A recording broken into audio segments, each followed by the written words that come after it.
আসলে আজকের আমাদের যে উদ্যোগ এটাতে আসলে সিনিয়র জুনিয়র থেকে শুরু করে সবারই থাকা উচিত ছিল, কিন্তু আমাদের আসলে শর্ট টাইমে অ্যারেঞ্জটা করা। আমি রাতের বেলা মেসেজ পেয়েছি অ্যান্ড ফোন পেয়েছি, তো হয়তো বা অনেকের আসার ইচ্ছে আছে, কারণ যেহেতু এখন রমজান মাস চলছে, সো সবার বাসা থেকে আসাটা হয়তো অনেকের অনেক ধরনের কাজকর্ম বা অনেক ধরনের প্রবলেম থাকে, দ্যাটস ওয়াই হয়তো বা অনেকে আসতে পারেনি।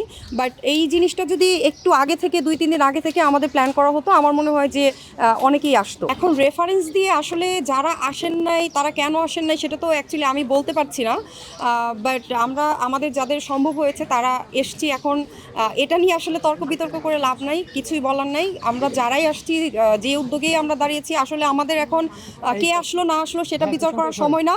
আমাদের হচ্ছে ধর্ষকের গঠনমূলক শাস্তির ব্যবস্থা করা উচিত, সেটাই হচ্ছে আসলে আমাদের মুখ্য বিষয়। পশুও মনে হয় যে মানুষের থেকে ভালো, যে মানুষটা শিশুকে ধর্ষণ করতে পারে।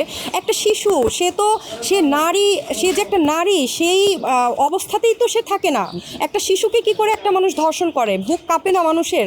মানে সেই মানুষটা কতটুকু নরক পিশাচ হলে এই ধরনের কাজ করতে পারে? তাকে সরাসরি ফাঁসি দেওয়া উচিত। কেন আসে না এখন? ওই যে বললাম যে হয়তো বা পার্সোনাল প্রবলেম থাকে অনেকের, দ্যাটস ওয়াই আসে না। বিনোদন প্রোগ্রামে সবাই আসে, এখন হচ্ছে যারা যারা আসেন নাই আপনারা কাউন্ট করেন কারা কারা আসেন নাই, এবং তাদেরকে যদি ওইভাবে পান তখন তাদেরকে কোশ্চেন করেন। এখন কেন আসে না সেটা তো আমি আসলে বলতে পারছি না।